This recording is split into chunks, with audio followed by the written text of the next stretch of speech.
Okay, this first sample we're going to be starting with the straight lines. This one does not have a template to go off of because I want you to practice using your rulers. So the first thing we're going to do is leave a 1/2 inch border all the way around the edges of your sample. And then I'm going to use my ruler to measure that 1/2 inch out. So on your ruler, you've got this grid. The 1/2 inch measurement, the easiest one to see is that empty 1/2 inch from the edge of your ruler over to that first bold line. After that, you'll see there's bold lines for every 1/2 inch. Each little square on this ruler is 1/8 of an inch. 2 squares will add up to 1/4 inch. And then you've got 4 for 1/2 an inch. And the total ruler is 2 inches wide, 18 inches long. So this is going to help you a lot. You'll use this quite a bit in pattern making and then also measurements in this construction course as well. So the first thing I'm going to do is line up the edge of my fabric with that 1/2 inch measurement, that bold line, and then the edge of my ruler will be towards the inside of my fabric, so that I can then draw a line right across the edge of my ruler. And I know I'm drawing a line 1/2 an inch in from the edge of my fabric. After that, every 1/4 inch, I want you to draw a line, fill up the rest of the sample, of course leaving your 1/2 inch border all the way around, so that you can get quite a few straight lines in practice. So you'll just keep scooting over, so scooting your ruler further in towards the center of the fabric each time you need to make a new line. And the previous line, the previous chalk line, will get put on the 1/4 inch line because we want these 1/4 inch apart. So 2 squares over, I'll put that chalk line at that 2 squares, the 1/4 inch mark, and then draw at the edge. So that'll give me my 1/4 inch lines.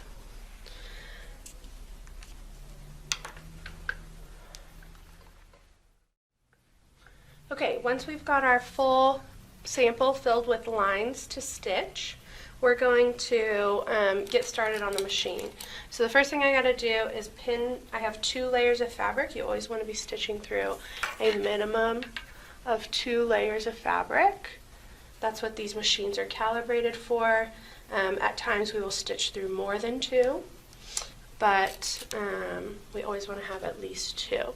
So I'm just pinning around the edge of my sample to keep those 2 layers together so that they don't shift on me as I stitch.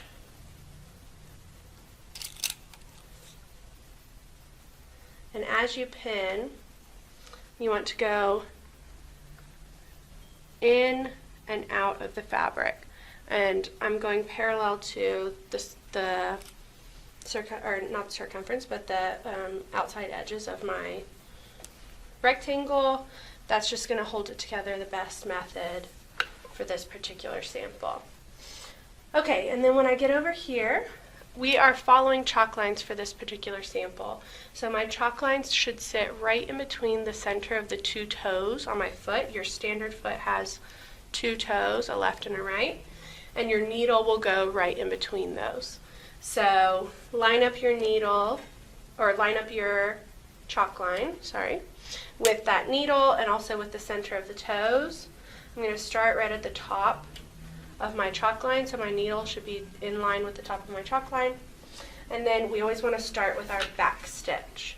And this should only be 2 to 3 stitches long. So to reverse, you have to hold down this button over here. As long as you hold it down, you'll reverse. When you release it, it will start going forward again.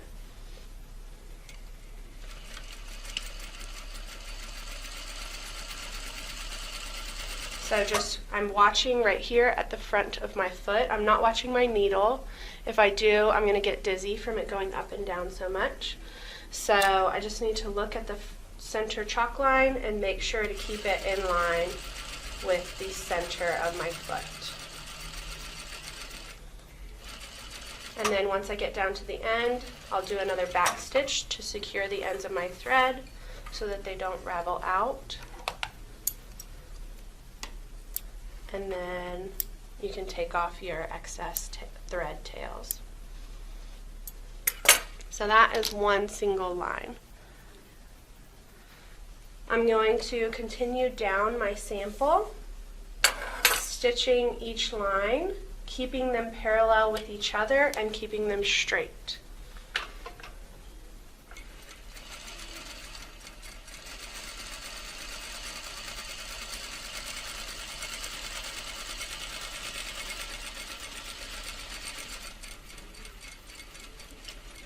On this particular sample, I'll be looking for short back stitches, so practicing your back stitch, making sure that you can get it as short as possible, which requires control of the machine and control of your speed.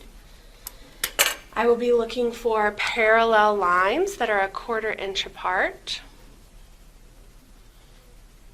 And I will be looking for professionalism, so making sure at the end of your sample that you clean up the edges. If your edges of your two rectangles are not quite meeting up, clean those up, make them look nice and professional, erase your chalk lines so that this has the best presentation possible. Okay?